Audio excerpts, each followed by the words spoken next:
African animal alphabet. So stay with us. C is for zebra. These zebras are enjoying some playtime on the savannah. Zebras have stripes that zig and zag across their bodies and create sunny patterns. Did you know that every zebra has a unique stripe pattern, just like our fingerprints?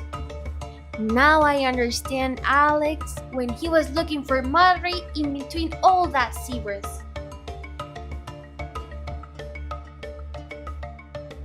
See you in the next letter of our African animal alphabet. Don't miss the video!